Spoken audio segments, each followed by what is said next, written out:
You're strapped in a boat cruising down the Amazon River with the sun scorching hot. As you check out your map, your boat starts rocking back and forth. The water is starting to get more intense, so you hang on for dear life. You tuck your map in your pocket and try to take control of your boat. You strike some jagged rocks and duck low to avoid tree branches. Your boat strikes a large rock out of nowhere and capsizes. You're swimming in the murky green water. While you're trying your best to get ashore, your boat gets washed away.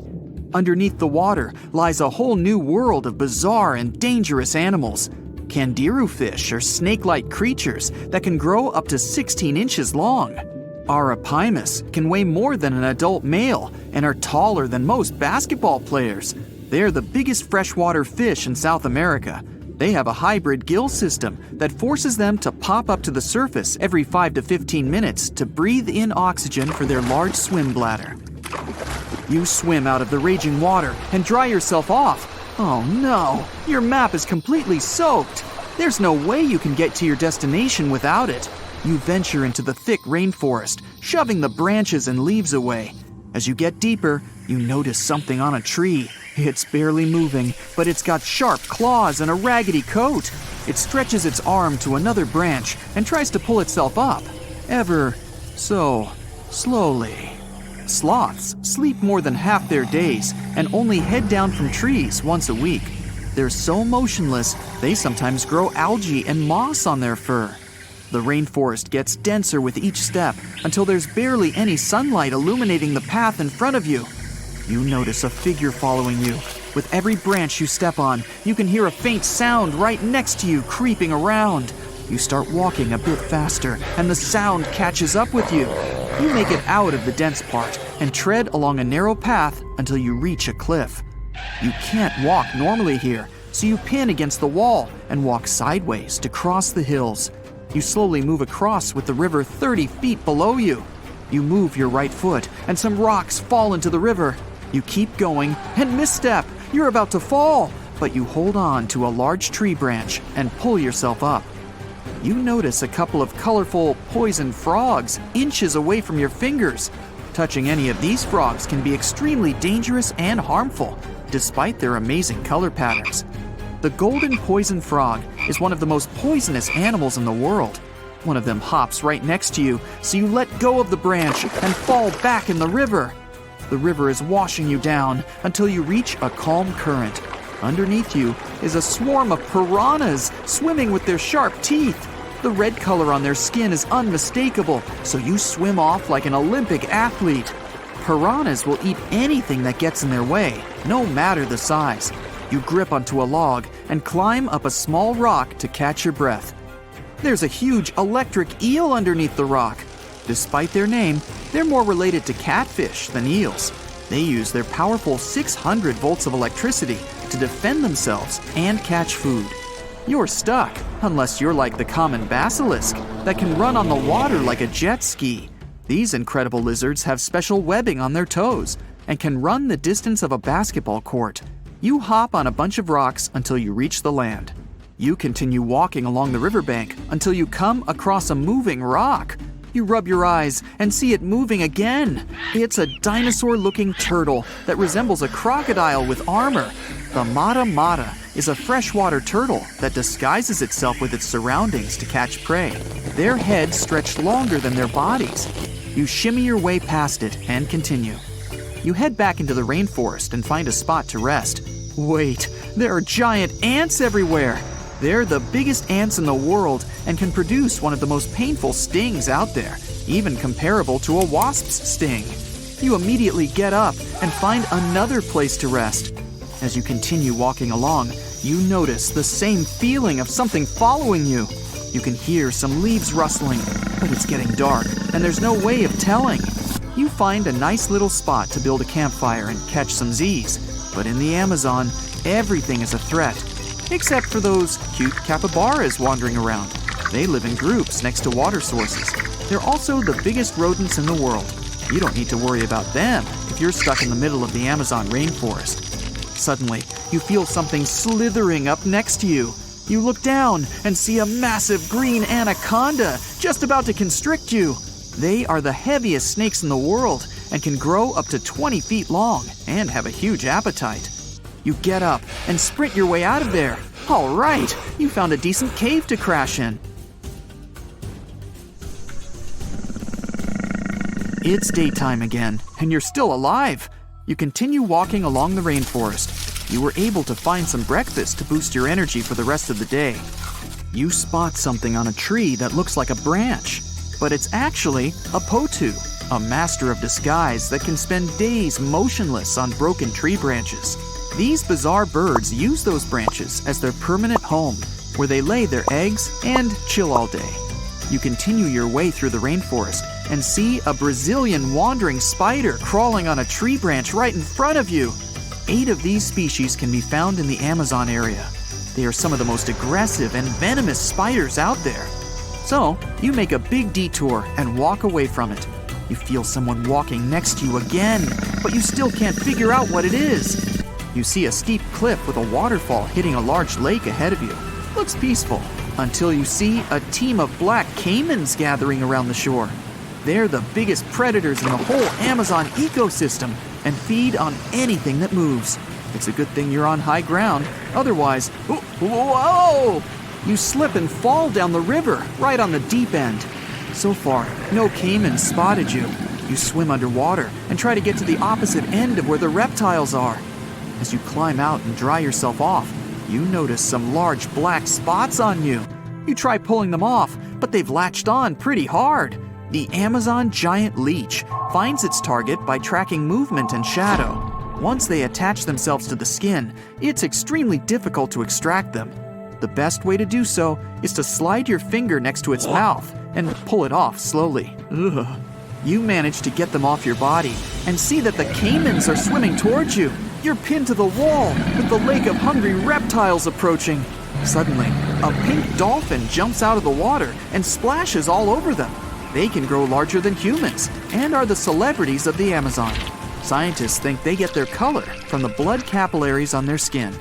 The Amazon even has bull sharks swimming around. These carnivorous giant fish are threatening to humans and can swim in both saltwater and freshwater. These sharks prey on anything within their reach, including other sharks. The dolphin distracted the caimans, so you climb up the cliff and try to find the best way to escape. Opened jaws waiting for you to fall into the pit are right below you. You're lucky enough to escape to the top, but as your arms pull you up, the first thing that you see is a jaguar looking straight at you. It's the creature that's been following you this whole time. You get up while it starts circling you, timing its strike. You know that you can't take on a jaguar, nor can you outrun it, so you grab a large tree branch from the ground to defend yourself. It jumps at you, but you duck down in time. The jaguar lands in the water far away from the caiman crocs. It's a good thing these large kitties are excellent swimmers. You pick yourself up and continue. And to your surprise, you find your boat again. You fix it up and sail your way out of the Amazon. Whew! Hey, how do you feel about taking a trip back in time? We're diving into the history of the Amazon forest to unravel the mystery of its lost cities. Grab your bug spray and hop on. The Amazon forest is the world's largest rainforest. The environment there can be extremely challenging for human life. Yet, the legend goes that the Amazon has been home to sprawling settlements, rich in unmeasurable wealth. Could that really be true? Or is that none other than a figment of our collective imagination? The legend of El Dorado might be the myth that started this whole thing.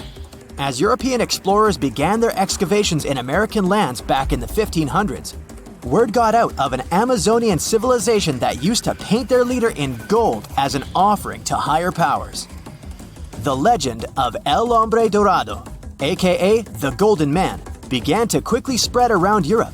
Explorers got excited at the possibility of finding an infinite amount of gold somewhere deep within the Latin American jungle. And as you can imagine, expeditions to the continent began to multiply with each passing year. It didn't take long before explorers found this civilization. They were known as the Muisca people and were located in Colombia, near Lake Gudavia. The Muisca people had a tradition of painting their leader, aka the Zipa, from head to toe in gold. In a ceremonial gesture, the Zipa would swim into the river, spreading gold dust all over the lake.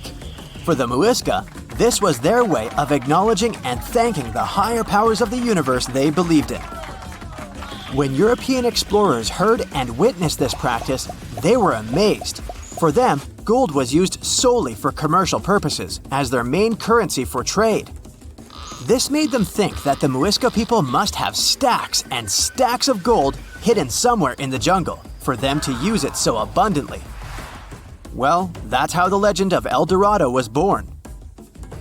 What was once the practice of El Hombre Dorado traveled on word of mouth until it became El Dorado, a fictional city that was most likely to hide piles of gold. The hunt for this city led Europeans to spend large amounts of money to scour the Amazon forest.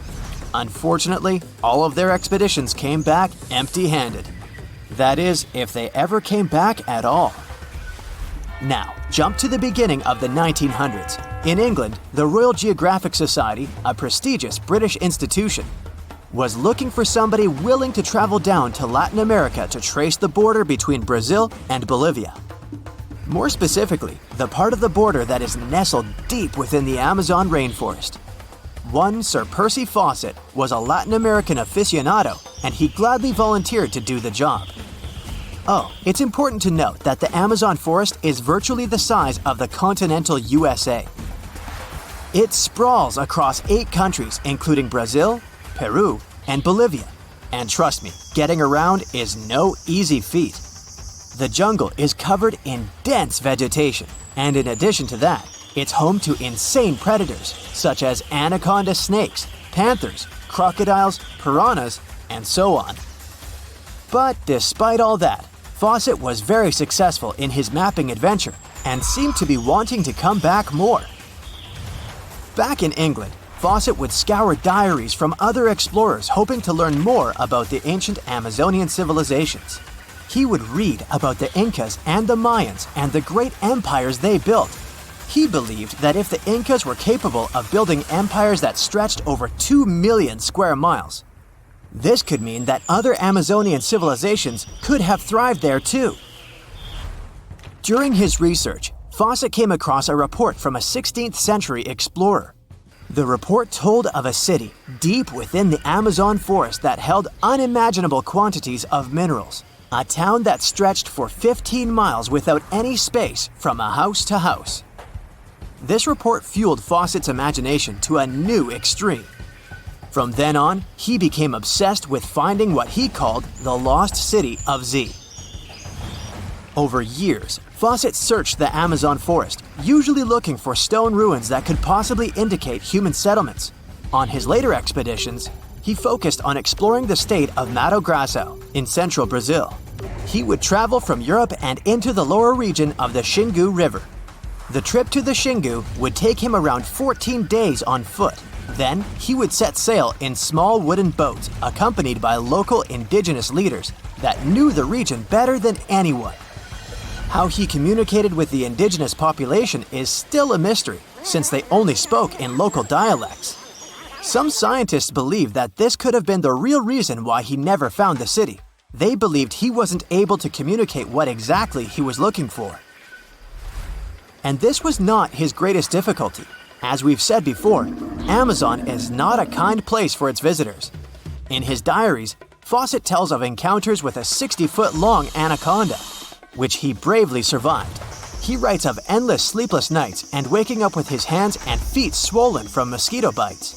Some of his peers said he was invincible and tireless, but the day came during his 8th expedition when he didn't make it back home.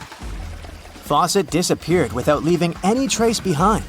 Some even suspect that he was close to reaching his lifelong goal. On the day of his disappearance, he sent an optimistic letter to his wife saying there was nothing to fear, and that he was setting out on a certain final search. Fawcett's failed attempt to find ruins seemed to support what had become a consensus among experts at the time, that this rainforest was too inhospitable to support large, complex societies, let alone cities. Experts were convinced that the Amazon's lost cities were nothing more than fiction. That is, until the 1960s, when modern research began to find evidence that suggested otherwise. Scientists discovered patches of extremely fertile soil. They called it Black Earth. And apparently, they found lots of it in the Amazon, especially alongside rivers. Further research even showed that such soil was created by human waste or the intentional burning of forests, which adds nutrients to the soil below, which could only mean bingo! The discovery of Black Earth was the evidence that large-scale agriculture was possible and probably did exist amidst the Amazon, confirming that settlements could have formed there after all. In the 1990s, along the Xingu River in Brazil, a team of archaeologists from the University of Florida made a remarkable discovery. Working alongside local indigenous people, they found very long ditches. After mapping them, they realized that these ditches were a sign of a big settlement. They were remnants of carefully designed walls centered around a plaza. Some were roads that led to more settlements. In fact, just this part of the Amazon, about the size of New Jersey, was once a network of dozens of settlements that experts believe could have been home to at least 50,000 people between 1250 and 1650 CE. Other discoveries were possible thanks to LiDAR imaging, a type of technology that allows researchers to take satellite pictures of the forest's ground without having to step inside of it. A network of trenches in Acre, Brazil, dates back to 200 to 1200 CE. These suggest settlements that could have supported 60,000 people. Other images from near the Xingu River suggest cities that could have housed about 50 million people. These were the lost cities of the Amazon. Believe it or not, these images suggest that Fawcett was very close to a major discovery. He was looking for the ruins in the right place, but he was looking for the wrong thing. Unlike cities such as Cusco, which used stone as their primary material, Amazonian settlements used wood and earth to build their cities. These materials are highly deteriorating and probably decomposed over time. Finding them required a bit more technology than what Fawcett had available at his time.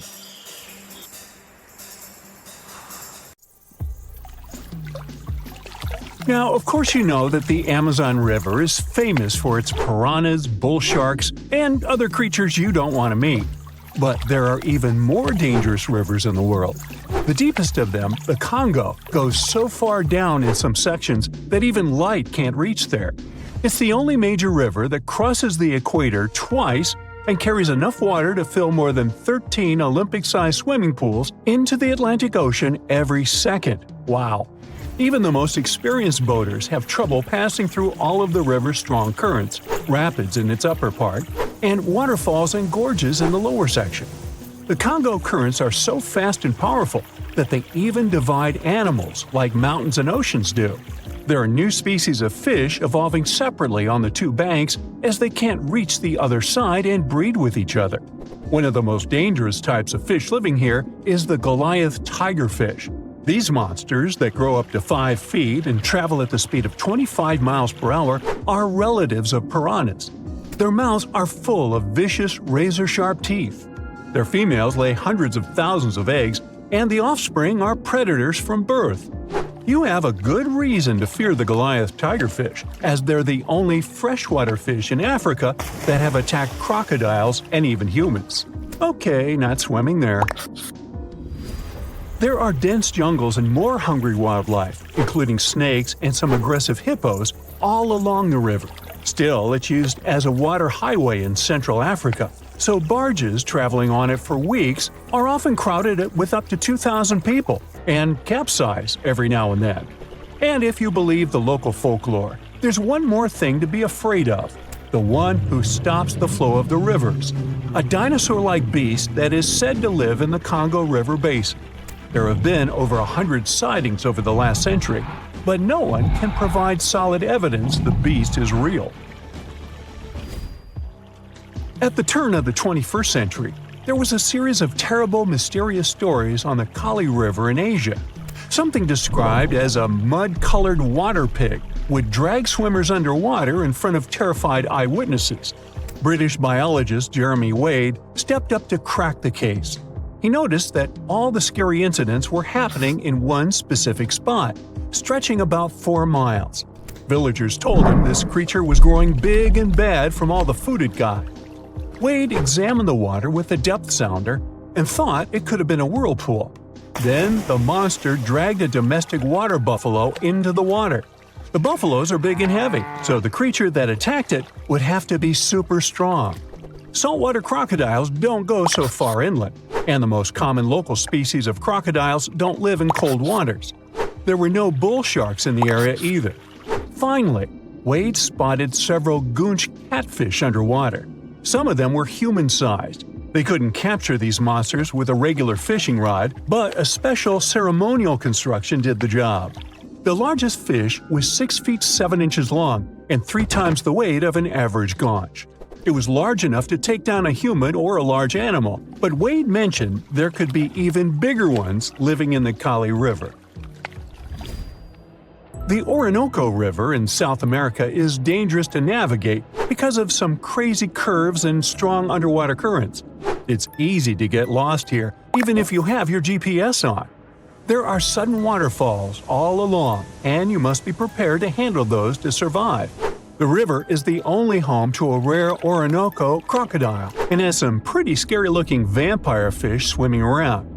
This payara fish has sharp, spiky daggers that line their gums and 2 elongated fangs that rise from their lower jaws. Could probably use an orthodontist and some braces, you think? It's a ferocious hunter constantly looking for the next victim, which is going to be a medium or large-sized fish. If a human catches a payara, it will defend itself, leaving cuts, nips, and bites, but there are no known cases of this cutie taking a human life. Well, that's good. The Yellow River in China received its name after its color, but it wasn't always this yellow. It was first formed at least 30 million years ago and shifted its course over 30 times over the centuries. Yellow sediments moving downstream from a plateau in the distance transformed it from clear to muddy. This fine-grained substance piled up at the bottom of the river and formed natural dams. The huge amounts of water that the river carries need to find their way to the sea, and that's when major floods happened, taking several million lives in various epochs. The locals tried to solve the problem by building higher and higher levees, but it only made things worse. Water coming out of the river would now have nowhere to back up, as the riverbed was higher than the surrounding land. This even shifted the river's mouth. Now there are massive dams and dikes all along the river to try to contain it. The Parana River is the second longest in Latin America and has many tributaries. They flow in from the highlands near the Andes, and there's a huge drainage in the wet season. This makes the river a perfect home for, guess what, piranhas. There are 30 to 60 species of these scary fish in the Parana waters. In late 2013, they attacked bathers cooling off by the water on a hot day. People started running out of the river as they felt something was biting them in the water. Luckily, no one lost their lives in the accident, but it's still considered one of the most audacious piranha attacks ever recorded. Biologists later determined that the type of piranhas, called palomates, was to blame for this, and humans had probably disturbed their breeding grounds. Well, the piranha also has a strong current that is tricky for boats and swimmers to overcome. Plus, it often floods, which can be dangerous for people living in the surrounding areas. The longest river in the world, the Nile, flows through 11 countries all the way into the Mediterranean Sea. Expeditions have spent centuries looking for its source, and no one still knows for sure where this mighty river begins. Adding to the mystery, the Nile takes an unexpected turn right in the middle of the Sahara. Scientists have figured out the reason is a massive underground rock formation from millions of years ago. The Nile has served as the most important water highway for civilizations through centuries, but it has some pretty dangerous inhabitants, like crocodiles that grow to be 20 feet long, which is slightly more than the height of an average giraffe. These bad guys can reach a speed of 30 miles per hour on land and take the lives of a couple hundred people every year. Hippopotamuses that also live here sometimes go after boats, and venomous snakes like the black mamba and the Egyptian cobra add to the mix. One of the most dangerous creatures on the Nile is the mosquito, as they carry around all sorts of diseases that affect hundreds of thousands of people. The Brahmaputra River in Asia carries waters from the mighty Himalayas. When the snows in the mountains melt, the river floods massively, causing landslides, displacing millions of people, and taking the lives of hundreds of animals in the nearby national parks. Such floods are also common during the monsoon season in India, from June to October, with heavy rains. The course of the Brahmaputra River is changed incredibly over the past 2.5 centuries. Erosion is another danger it's hiding. The banks of the river are mostly made of weak cohesive sand and silt, and even though the erosion rate has gone down, it is still the reason a lot of people lose their land and get displaced. The Brahmaputra is one of the few rivers in the world that has a tidal bore. That's a strong tidal wave that pushes up the river against the current where a river empties into an ocean or sea. And there you have it. So imagine stumbling upon a creature so huge it could dwarf even the largest known marine animals today. Scientists discovered the fossils of this beast on England's coast and believe it once ruled the waves. The new species was named Ichthyotitan severnensis, but thankfully for me, scientists nicknamed it the Little Stock Monster. Its estimated lengths range from 72 to 85 feet long, almost as big as a blue whale. Megalodon can't even compare to this. It was only about 60 feet long. And what's crazy is that this fossil we found wasn't even an adult, so who knows what their actual size was. The first piece of the Little Stock Monster was discovered in 2016 in the Westbury Formation. Researchers found a 3-foot-long jaw part that belonged to an unknown species. For years, this single fragment had been driving them crazy because they had no idea what that animal was. Then, in 2020, a miracle happened, of sorts. A father with his 11-year-old daughter found the second piece of fossil on a beach. This discovery led to more findings. Finally, in 2022, the last piece of the literal jaw puzzle was found, buried along the Somerset coast. This leviathan belonged to the Shastasaurid family. Both the Little Stock Monster and other Shastasaurids had one ancestor, so all the species in this family are super similar to each other. For example, all of them were the largest marine reptiles ever to exist.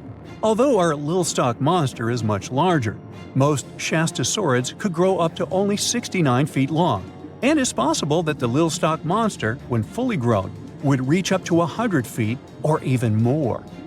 Both of their bodies were just perfect for cruising the ancient seas. These marine titans were elegant and slender, with an elongated snout.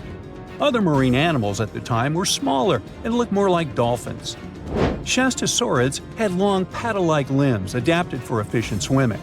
Their skulls show large eye sockets, which means they had excellent vision. If you were in the ocean, no matter what time it was or where you were hiding, they could spot you. They were also incredibly fast and could dive to great depths. Of course, all these things made them the most terrifying predators. They ate pretty much everything, including fish and squid, and you if you were there. They probably captured their prey like whales, opened their huge mouths, and literally sucked the fish in. What made the Little Stock Monster especially scary is that it wins in the jaw competition. For other Shastasaurids, their jaws were a bit weaker, so they hunted smaller fish, kind of like today's orcas. They required vast amounts of food. This shows us that the Earth's Triassic oceans had rich, productive food webs. But the Little Stock Monster has this unique feature.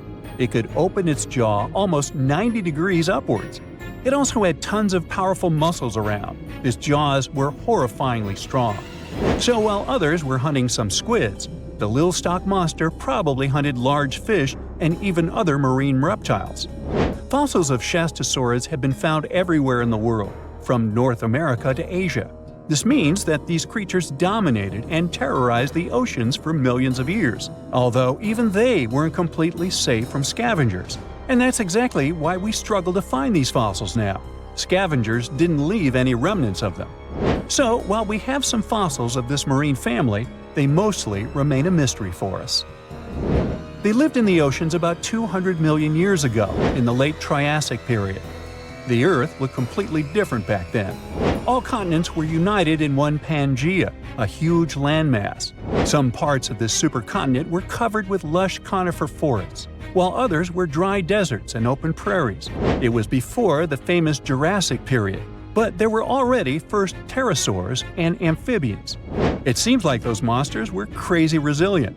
The Triassic period was super unstable, but they survived through many changes in the environment. Well, until the last one.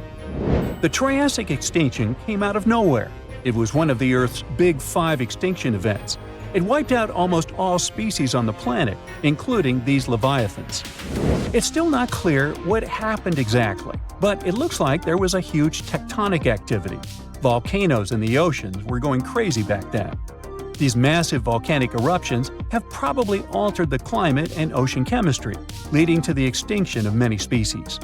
Scientists have a theory that it might have happened because there was a rain of comets flying to our planet from the Oort cloud. This likely happens about every 200 million years or so. I wasn't around then, so I'm just guessing here. In any case, after the extinction, the Earth took some time to recover. Then it entered the famous Jurassic period. More terrifying sea monsters were on the way. One of them left us a colossal skull. This fossil is 150 million years old, and it also belonged to a sea beast from Jurassic times. They called it the Sea Rex. The name is very fitting. This monster could have broken a car in half with one bite. It was also discovered accidentally. A fossil enthusiast was walking along the Jurassic coast.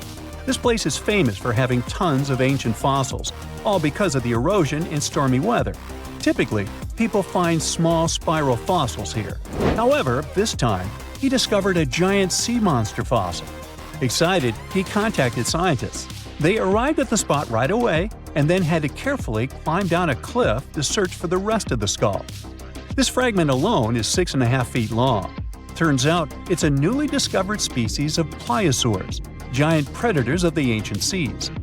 Pliosaurs were among the largest marine predators ever. Some of them grew up to 40 feet long. They used their huge teeth to snatch and devour prey, including other reptiles. Well, at least those creatures are far gone. But what about the horrors that still live in our oceans? Recently, biologists discovered the world's longest animal, the one that's still alive to this day. They found it off Australia's coast, on the Gascoyne coast, a very mysterious and unexplored place. There, underwater vehicles stumbled upon a frightening 150-foot-long siphonophore. That's twice as long as many blue whales and 3 times as long as a humpback whale. Doesn't it kind of look like one of those toy string worms? But this creature isn't friendly at all. It's a string-like deep-sea predator. What's even more scary is that this isn't actually one creature. It's a colony of small clones working together as one. Basically, collective consciousness. Ooh, Borg. Together, they stretch out like a single long string in the water. This creature might be the longest siphonophore ever found, and it was discovered at a depth of around 2,000 feet. Siphonophores, similar to jellyfish, capture their prey by dangling stinging tentacles in the water. When their tentacles touch small crustaceans and fish, they get paralyzed, and then they're reeled up to the colony's body. Expeditions to Western Australia's underwater canyons were definitely worth it. Together with that siphonophore, scientists have discovered up to 30 potential new marine species. Among them were a new octopus or squid, a long-tailed sea cucumber, glass sponges, and giant hyroids, colonies of animals resembling upside-down jellyfish. None of them have been seen before in Australia, but most of them weren't as scary as the one that was recently discovered in the Gulf of Mexico. This creature is straight out of a sci-fi thriller, a 26-foot-long mangapinna squid or bigfin squid. It was discovered near an offshore oil rig at a depth of more than 7,800 feet. It has incredibly long elastic tentacles, which can be 15 to 20 times longer than its body. It holds them at right angles to its body, making it look even creepier, almost as if it has elbows. And yes, it's another deep-sea predator. These 10 tentacles probably help the squid trap their prey and drag it onto the seafloor. We barely know anything about this extraterrestrial-looking creature because they're very hard to find and study. And if you think their tentacles are awful, just check out these creatures with 20 arms. This thing looks like a facehugger. This new species is lurking in the frozen depths of Antarctica. Experts were searching for cryptic sea animals known as Promachocrinus, or Antarctic feather stars. They're kind of similar to starfish and sea cucumbers, but have an otherworldly appearance and can live up to 6,500 feet below the surface. It's called the Antarctic strawberry feather star. Despite its pretty name, its appearance is anything but cute. It has a bizarre strawberry-like body from which 20 spindly arms branch off. Its coloring ranges from purple to dark reddish, and the arms all have different lengths and thickness. Who knows how many more of such scary creatures we'll discover in the future? That's right, come on aboard! Please enter the submarine slowly and make yourself comfortable. Today, we're going deep into the dark parts of the ocean for the ultimate showdown, Shonisaurus and Megalodon. Time to see how Shoni and Meg stack up against each other. First round, age. Look at Shoni, the largest marine reptile, coming out of nowhere.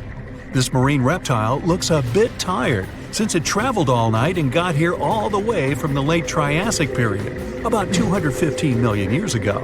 Back then, it was all dinosaurs, plus some crocodiles. Oh look, Meg got here on time too. She looks a bit more fresh and relaxed, probably because she's way younger than her contender. She started her dominance over the ocean 20 million years ago. Will she be able to stay on the throne after this duel? Meg went extinct about 2.5 million years ago, or at least we think she did. Only about 5% of the ocean has been explored, so spreading stories about an underwater giant shark is pretty easy. Who knows what's really hiding down there? Even though they're both extinct, dinosaurs like Shoni are way older. Meg's a baby compared to her. Sorry, Meg, 1 point goes to your older challenger. I bet Shoni's got some awesome stories to tell. Next round, length. Good old Meg. She's the largest shark that ever lived on our planet, around 60 feet long. There aren't any full fossils of her to get a really accurate measurement. Scientists that study modern sharks can guess her length by her epic tooth size. Shoni was a little bit shorter, around 50 feet. She kind of looks like a bigger, bonier version of a dolphin. Dolphins can grow up to 13 feet long. Even the biggest dolphin, the orca, looks tiny. It's only 30 feet long. 1 point goes to Meg for being huge. And we're tied up at 1 apiece. Round 3, teeth. Meg was one of the greatest threats in the ocean with teeth similar to those of a modern white shark. Scary, symmetrical, triangular, insanely sharp, and up to 7 inches long. Meg had around 276 teeth in 5 rows. That sounds super scary, but some modern sharks have over 300 teeth. But they're not all ready for action. Some are fully grown, some are still growing up. Sharks' teeth are not that strong, so they fall out a lot, which is not that big a deal like it is for humans. They produce new teeth all the time, so they can replace the ones that get worn down. Get this, Meg probably worked her way through about 40,000 teeth over her lifetime. Shoni, unfortunately, won't be able to defend herself with teeth in this duel, because she doesn't have any. Researchers believe that younger Shonis had teeth because they needed some help getting food and fending off rivals. When they got bigger and older, they didn't need them anymore. Sorry, Shoni, this round isn't even close. Meg takes the lead 2-1. Next round, who can eat more? Scientists believe Meg ate around 2,500 pounds of food every day. Her teeth tell us she didn't exactly love the salad bar. With a mouth almost 10 feet wide, Meg had the most powerful bite of all animals on our planet. That way, she didn't have to be too picky. She could munch on bigger ocean animals like whales, giant turtles, seals, or any other marine mammal that got, too close. No wonder she weighed about 140,000 pounds. Because of her lack of teeth, Shoni preferred animals with softer bodies, like smaller fish, squids, that sort of stuff. We don't really know how much she ate every day, but with an approximate weight of around 60,000 pounds, I mean, she's heavier than 2 sperm whales or 3 elephants, but still peanuts compared to the mighty Meg. Good for you, Shoni. Keep up the good work with all that soft food. But unfortunately, Meg's eating up the points in this competition, 3-1. You don't really want to mess with someone who can eat a whole whale for breakfast. Round 5. Looks. Scientists have reconstructed Meg to look like a bigger, just a little more dangerous version of a white shark. They were so similar that lots of people thought the white shark was Meg's great-great-great-grandkid. But the truth is that they're not related at all. Meg was the last member of a completely different lineage of sharks. She had a shorter nose and a flatter jaw that almost looked like it got squished somehow. Like the blue shark, she had really long pectoral fins to support her size and weight. Shoni looks like a tubby, bit quirky, and way bigger version of a dolphin. She has 4 flippers and a longer skull. And what's interesting is that she doesn't have a dorsal or sail fin. Shoni can't do any of those cool tricks and maneuvers that dolphins do. That part also probably doesn't help when she meets another hungry dinosaur. She can't dodge out of the way so easily. Still, Shoni's big enough not to have to worry about that kind of stuff. Step aside, Meg. Stop hogging the spotlight. We want to see more of this cute, funny dolphin-like creature. 1 point for Shoni. She's catching up 3-2. Round 6. Who has a cooler name? Shonisaurus means lizard from the Shoshone Mountains. Why? Because it's a lizard from the you get the picture. Cool name, huh? Megalodon, on the other hand, means large tooth. Yeah. Sorry, Meg, it's 1 point for Griffith. Wait a minute, wrong video. We're all tied up at 3-3. Round 7. Who traveled more? Just like modern sharks, Meg's skeleton isn't made of bone, it's made out of cartilage. That's the stuff your ear and nose are made out of. So, no matter how much you look for them, you're never going to find any of Meg's bones. Her only fossils are actually teeth, since they're made of dentin. In her 18 million years of existence, Meg traveled a lot. Her teeth have been found all over the globe. She even went on vacation to tropical and subtropical waters. But the one place she never went was to Antarctica. Shoni was a wanderer too. Her fossils were first found near Las Vegas.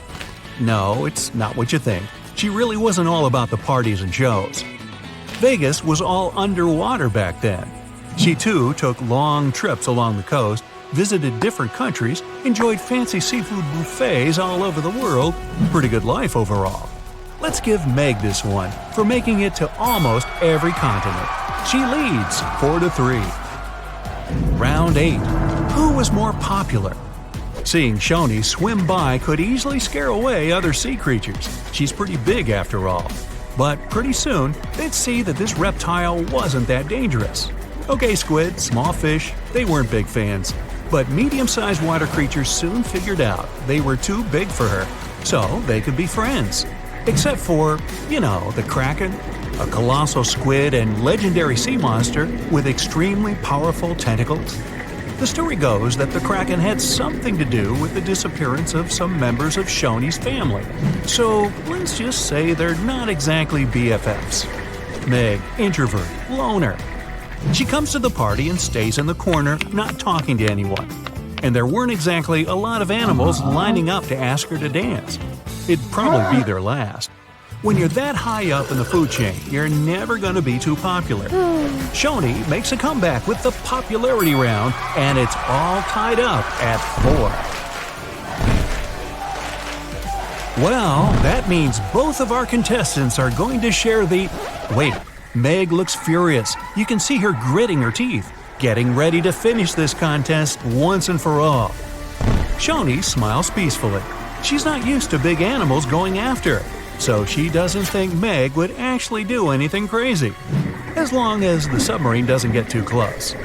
Okay, wait, Shoni's swimming towards Meg. They're gonna go at it. No, Shoni's telling Meg she can have the prize. Wow, crisis averted. Meg does not like to lose. Shoni, you certainly deserve the Pacifist of the Pacific trophy. Uh-oh, Meg doesn't look too happy about that. Better strap in, guys. Here we go.